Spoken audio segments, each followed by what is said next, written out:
ಈಗಲೇ ಅವುಗಳನ್ನು ಜಾರಿಗೆ ತರ್ತೀವಿ ಅಂತೇಳಿ ತೀರ್ಮಾನ ತಗೊಂಡಿದ್ದು.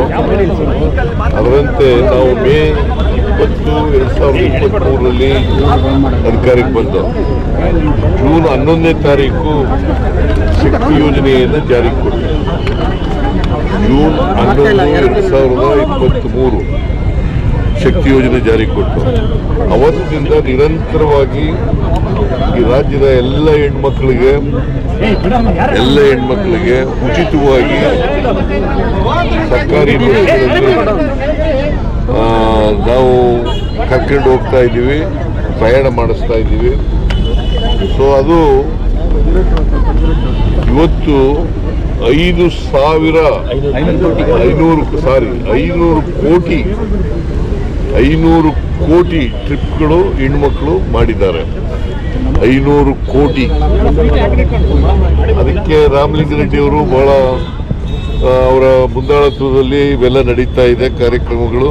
ಅದಕ್ಕೆ ಇದು ಒಂದು ವಿಶೇಷ ಕಾರ್ಯಕ್ರಮ ಅಂತೇಳಿ ಇವತ್ತು 500 ಕೋಟಿ ಮಹಿಳೆಗೆ 500 ಕೋಟಿ ಪ್ರಯಾಣ ಮಾಡಿದಾರಲ್ಲ, ಆ ಟ್ರಿಪ್ಗಳಲ್ಲಿ ಮಾಡಿದಾರಲ್ಲ, ಅದಕ್ಕೋಸ್ಕರವಾಗಿ ಇವತ್ತು ಸಾಂಕೇತಿಕವಾಗಿ ನಾವು ಟಿಕೆಟನ್ನು ಕೊಟ್ಟಿದ್ದೀವಿ ಹೆಣ್ಮಕ್ಳಿಗೆ. ಸರ್, ಇದು ಸಿಗಂದೂರು ಸೇತುವೆ ವಿಚಾರವಾಗಿ ನಿತಿನ್ ಗಡ್ಕರಿ ಪತ್ರ ಬರೆದಿದ್ರಿ ಸರ್. ಅದೇ ಇವತ್ತು ಯಾರು ಕೂಡ ಭಾಗವಹಿಸ್ತಾ ಇಲ್ಲ. ನನಗೆ ಕರೆದಿಲ್ಲ. ನಾನೇ ನಿತಿನ್ ಗಡ್ಕರಿ ಅವರಿಗೆ ಫೋನ್ ಮಾಡಿ ಹೇಳಿದೆ. ನಿತಿನ್ ಗಡ್ಕರಿ ಅವರು ನಾನು ಮುಂದಕ್ಕೆ ಹಾಕ್ತೀನಿ ಅಂತ ಹೇಳಿದ್ರು. ಆಮೇಲೆ ಪತ್ರ ಬರೆದೆ ನಾನು. ಆದರೆ ಇಲ್ಲಿ ಭಾರತೀಯ ಜನತಾ ಪಕ್ಷದ ಲೀಡರ್ಗಳು ಬಹುಶಃ ಪ್ರೆಷರ್ ಹಾಕಿರ್ಬೋದು ಅಂತ ಅನಿಸುತ್ತೆ. ಅವರು ನನಗೇನೂ ಹೇಳ್ದೇನೆ ಮಾಡ್ತಾ ಇದ್ದಾರೆ. ನಾನು ಹೋಗ್ತಾ ಇಲ್ಲ. ನಾನು ಈಗಾಗಲೇ ನಿಗದಿಯಾಗಿದ್ದಂಥ ಕಾರ್ಯಕ್ರಮ ಇಂಡಿನಲ್ಲಿ ಒಂದು ಕಾರ್ಯಕ್ರಮ ಇತ್ತು. ಅದು ಒಂದು ತಿಂಗಳಲ್ಲೇ ನಿಗದಿಯಾಗಿತ್ತು. ಆ ಕಾರ್ಯಕ್ರಮಕ್ಕೆ ಹೋಗ್ತಾ ಇದ್ದೀನಿ. ಅಲ್ಲಿ ಶಂಕುಸ್ಥಾಪನೆ, ಉದ್ಘಾಟನೆ ಕಾರ್ಯಕ್ರಮ ಮಾಡ್ತಾ ಇದ್ದೀವಿ. ಅವ್ರಿಗೆ ಹೋಗ್ತಾ ಇಲ್ಲ. ನಾವು ಪ್ರತಿಭಟನಾರ್ಥವಾಗಿ ನಮ್ಮಿಂದ ಯಾರು ಕೂಡ ಹೋಗಲ್ಲ. PWD ಮಿನಿಸ್ಟ್ರು ಹೋಗಲ್ಲ,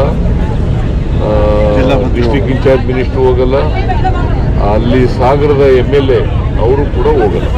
ಕೇಂದ್ರ ಮತ್ತೆ ರಾಜ್ಯ ಸರ್ಕಾರದ ನಡುವೆ ಇದೊಂದು ರೀತಿ ತಿಕ್ಕಾಟ ಶುರುವಾಗಲ್ವಾ ಸರ್? ಈ ರೀತಿ ಬೆಳವಣಿಗೆ ತಿಕ್ಕಾಟ ಕರಿಬೇಕಲ್ವ? ಅವರು ತಿಕ್ಕಾಟ ಪ್ರಾರಂಭ ಮಾಡಿರೋರು ಯಾರು? ತಿಕ್ಕಾಟ ಪ್ರಾರಂಭ ಮಾಡಿರೋರು ಅವರೇನೆ. ಶಿಷ್ಟಾಚಾರ ಪಾಲನೆ ಮಾಡಬೇಕಲ್ವಾ? ನಮ್ಮ ರಾಜ್ಯದಲ್ಲಿ ನಡೀತಾ ಇರ್ತಕ್ಕಂಥದ್ದು ಒಕ್ಕೂಟದ ವ್ಯವಸ್ಥೆಯಲ್ಲಿ ನಾವಿದ್ದೀವಿ. ಒಕ್ಕೂಟದ ವ್ಯವಸ್ಥೆಯಲ್ಲಿರುವಾಗ ಈಗ ಅನೇಕ ಕಾರ್ಯಕ್ರಮಗಳು ನಾವೇ 75% ಕೊಟ್ಟರು ಕೂಡ ಅವ್ರು ಕರೆದೇ ಮಾಡ್ತೀವಿ. ನಾವು ರೈಲ್ವೆನಲ್ಲಿ ಜಾಗ ನಾವು ಕೊಡ್ತೀವಿ, ಅರ್ಧ 50% ನಾವು ಕೊಡ್ತೀವಿ. ಆದರೂ ಅವ್ರು ಕರೆದೇ ಮಾಡ್ತೀವಿ ನಾವು. ಅವರು ಶಿಷ್ಟಾಚಾರದ ಪ್ರಕಾರ ನನಗೆ ಕರಿಬೇಕಾಗಿತ್ತು, PWD ಮಿನಿಸ್ಟರ್ ಕರಿಬೇಕಾಗಿತ್ತು, ಅಲ್ಲಿ ಲೋಕಲ್ MLA ಕರಿಬೇಕಾಗಿತ್ತು, ಡಿಸ್ಟ್ರಿಕ್ಟ್ ಇನ್ಚಾರ್ಜ್ ಮಿನಿಸ್ಟರ್ ಕರಿಬೇಕಾಗಿತ್ತು. ನಮ್ಗೆ ಯಾರಿಗೂ ಕರೆದಿಲ್ಲ. ನಾನೇ ಫೋನ್ ಮಾಡಿದೆ ನೋಡ್ಬಿಟ್ಟು ಪ್ರೋಗ್ರಾಮ್ನ. ಗಡ್ಕರಿ ಅವರಿಗೆ ನಾನೇ ಫೋನ್ ಮಾಡಿದೆ. ಬಿ ಸರೋಜಾದೇವಿ ಅವರು ಸತ್ತೋಗಿದ್ದಾರೆ. ಅವರು ಒಬ್ಬ ಕನ್ನಡ ನಾಡು ಕಂಡಂತ ಪ್ರತಿಭಾವಂತೆ ಕಲಾವಿದೆ. ಅವಳು ಕನ್ನಡದಲ್ಲಿ, ತಮಿಳಿನಲ್ಲಿ, ತೆಲುಗಿನಲ್ಲಿ ಅನೇಕ ಹಿಂದಿನಲ್ಲೂ ಮಾಡಿದ್ದಾರೆ, ಹಿಂದಿನಲ್ಲಿ ಕೂಡ ಮಾಡಿದ್ದಾರೆ. ಸೊ ಅವರು ಒಬ್ಬ ಅಪ್ರತಿಮ ಕಲಾವಿದೆ ಅಂತವರು. ಇವತ್ತು ಕಲಾ ಜಗತ್ತು ಅವಳ ಬಿ ಸರೋಜದೇವಿಯವರ ಸಾವಿನಿಂದ ಬಡವಾಗಿದೆ ಅಂತಕ್ಕಂಥ ಮಾತುಗಳನ್ನು ಹೇಳಲಿಕ್ಕೆ ಬಯಸ್ತೇನೆ.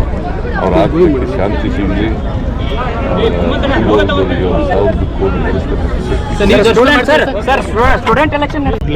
ಅವುಗಳನ್ನು ಜಾರಿಗೆ ತರ್ತೀವಿ ಅಂತೇಳಿ ತೀರ್ಮಾನ ತಗೊಂಡಿದ್ದು.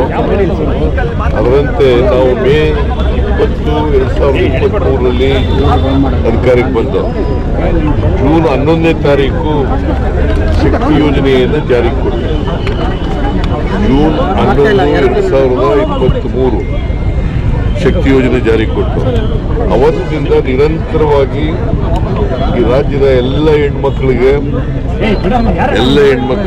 ಉಚಿತವಾಗಿ ಸರ್ಕಾರಿ ಬಸ್ಗಳಲ್ಲಿ ನಾವು ಕರ್ಕೊಂಡು ಹೋಗ್ತಾ ಇದ್ದೀವಿ, ಪ್ರಯಾಣ ಮಾಡಿಸ್ತಾ ಇದ್ದೀವಿ. ಸೊ ಅದು ಇವತ್ತು 500 ಕೋಟಿ ಟ್ರಿಪ್ಗಳು ಹೆಣ್ಮಕ್ಳು ಮಾಡಿದ್ದಾರೆ. 500 ಕೋಟಿ. ಅದಕ್ಕೆ ರಾಮಲಿಂಗಾರೆಡ್ಡಿ ಅವರು ಬಹಳ ಅವರ ಮುಂದಾಳತ್ವದಲ್ಲಿ ಇವೆಲ್ಲ ನಡೀತಾ ಇದೆ ಕಾರ್ಯಕ್ರಮಗಳು. ಅದಕ್ಕೆ ಇದು ಒಂದು ವಿಶೇಷ ಕಾರ್ಯಕ್ರಮ ಅಂತೇಳಿ ಇವತ್ತು 500 ಕೋಟಿ ಮಹಿಳೆಗೆ 500 ಕೋಟಿ ಪ್ರಯಾಣ ಮಾಡಿದಾರಲ್ಲ, ಆ ಟ್ರಿಪ್ಗಳಲ್ಲಿ ಮಾಡಿದಾರಲ್ಲ, ಅದಕ್ಕೋಸ್ಕರವಾಗಿ ಇವತ್ತು ಸಾಂಕೇತಿಕವಾಗಿ ನಾವು ಟಿಕೆಟನ್ನು ಕೊಟ್ಟಿದ್ದೀವಿ ಹೆಣ್ಮಕ್ಳಿಗೆ. ಸರ್, ಇದು ಸಿಗಂದೂರು ಸೇತುವೆ ವಿಚಾರವಾಗಿ ನಿತಿನ್ ಗಡ್ಕರಿ ಪತ್ರ ಬರೆದಿದ್ರಿ ಸರ್. ಅದೇ ಇವತ್ತು ಯಾರು ಕೂಡ ಭಾಗವಹಿಸ್ತಾ ಇಲ್ಲ. ನನಗೆ ಕರೆದಿಲ್ಲ. ನಾನೇ ನಿತಿನ್ ಗಡ್ಕರಿ ಅವರಿಗೆ ಫೋನ್ ಮಾಡಿ ಹೇಳಿದೆ. ನಿತಿನ್ ಗಡ್ಕರಿ ಅವರು ನಾನು ಮುಂದಕ್ಕೆ ಹಾಕ್ತೀನಿ ಅಂತ ಹೇಳಿದ್ರು. ಆಮೇಲೆ ಪತ್ರ ಬರೆದೆ ನಾನು. ಆದರೆ ಇಲ್ಲಿ ಭಾರತೀಯ ಜನತಾ ಪಕ್ಷದ ಲೀಡರ್ಗಳು ಬಹುಶಃ ಪ್ರೆಷರ್ ಹಾಕಿರ್ಬೋದು ಅಂತ ಅನಿಸುತ್ತೆ. ಅವರು ನನಗೇನೂ ಹೇಳ್ದೇನೆ ಮಾಡ್ತಾ ಇದ್ದಾರೆ.